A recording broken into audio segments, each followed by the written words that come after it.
Pour ma présentation, je vais vous raconter une histoire.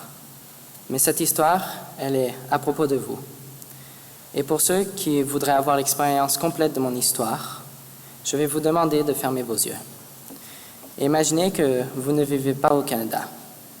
Imaginez que vous vivez au milieu d'une des plus grosses crises d'eau africaine en Somalie, avec un père tué par des soldats américains et une mère qui s'est fait violer par un soldat, l'infligeant d'une sérieuse cause du sida. Mais avoir une mère qui est toujours malade n'est pas facile, car vous n'avez pas à manger ni d'eau. Et en plus de tout cela, vous savez qu'elle va mourir dans les 2 prochains jours. Mais vous n'avez pas le temps de vous occuper d'elle. Vous avez plus de temps à vous-même. Pour les pays occidentaux, d'avoir tous leurs gadgets électroniques, ils ont besoin de beaucoup de métaux. Ces métaux se trouvent sous le sol de votre pays. Les Américains pensent qu'ils peuvent simplement venir ici, utiliser notre terre, tuer nos gens pour le faire. Tout ça pour leurs ordinateurs. Mais est-ce qu'un ordinateur a vraiment la valeur d'une vie humaine? Est-ce qu'un ordinateur vaut vraiment la peine de centaines de milliers de vies? Vous avez 3 petites sœurs et 2 petits frères. Votre grand frère vient de mourir. Il essayait de protester contre les guerres métalliques. Il essayait de te garder en vie. Vous devez prendre soin de la famille, de la maison maintenant. Imaginez qu'il n'y ait pas d'eau près de vous. Et vous devez aller ailleurs pour avoir cette substance nécessaire à la survie. L'eau la plus près de vous est une marche de 20 km. Et vous n'avez pas de chaussures. Imaginez-vous que d'aller chercher de l'eau prend tellement longtemps que vous n'allez plus à l'école, car aller chercher de l'eau prend toute votre journée. Et quand vous rentrez de votre marche de l'enfer, vous voyez votre mère, toussante, malade, mourante. Et en plus, cette eau n'est pas comme toute eau. Celle-là est remplie de terre noire, de germes horribles, et même de parasites super dangereux. Mais ceci est la seule option. Votre petit frère travaille à la manufacture de chaussures à 3 km de chez vous. C'est le seul revenu pour votre famille de 7. Un jour, vous allez commencer votre marche de la torture pour l'eau de la journée, quand vous voyez un groupe de gens blancs avec de grands sacs et de grandes boîtes. Vous les voyez donner des chaussures à tout le monde. Et vous aussi.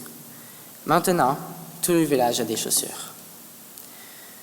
Une semaine plus tard, la manufacture de chaussures où votre petit frère travaillait ferme.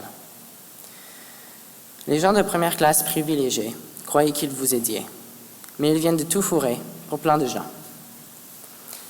Le petit montant d'argent que votre frère ramenait à la maison vient maintenant de disparaître. Le petit montant d'argent pour le manger vient de disparaître. Il n'y a plus rien à manger, alors maintenant il est encore plus difficile d'aller chercher de l'eau. Et votre mère meurt encore plus vite. Vous arrivez à voir un docteur, mais celui-ci, n'étant pas très diplômé, ne peut rien faire. Il ne peut que vous vendre des médicaments contre la douleur, mais ceux-ci sont très rares en Somalie et sont très chers, et vous n'avez pas l'argent pour les acheter. Maintenant, votre mère est en plus de douleur. Elle veut mourir, mais vos frères et sœurs ne veulent pas qu'elle meure. Alors avec toutes ses forces, elle reste en vie, mais seulement pour mourir le jour suivant dans les bras de vos frères et sœurs. Vous n'étiez même pas là pour elle. Vous étiez en train de marcher pour aller chercher de l'eau. Maintenant, vos frères et sœurs vont à l'école, pendant que vous commencez votre marche de l'enfer pour aller chercher de l'eau. Le soleil vous flambe dessus, vous transpirez de partout. À chaque pas, vous devenez de plus en plus faible. Les fissures dans vos pieds saignent à chaque pas. Vous avez besoin de manger, vous avez besoin d'eau, mais de l'eau pure.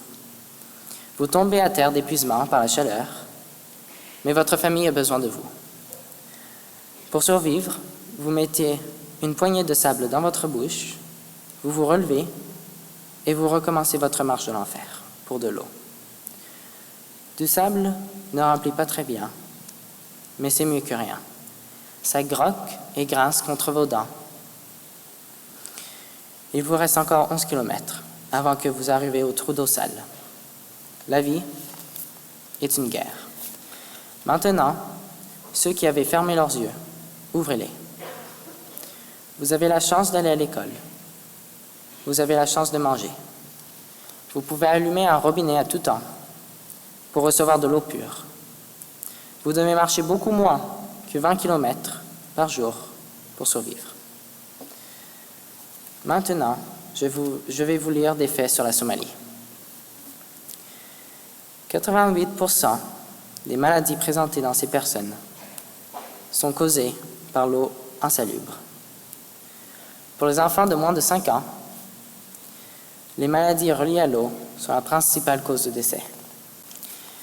Les filles de moins de 15 ans sont 2 fois plus susceptibles que les garçons du même âge d'assumer la responsabilité de la collecte de l'eau. Infections parasitaires transmises par l'eau insalubre et le manque d'hygiène entravent le potentiel d'apprentissage d'à peu près plus de 150 millions d'enfants. Le manque d'eau, ainsi que le manque d'assainissement, crée une vie remplie de difficultés, de maladies et de faibles possibilités d'éducation. Seulement 29% de la population somalienne a accès à l'eau propre et potable. La plupart de ces 29% sont forcés de marcher environ 20 km pour se rendre à l'eau.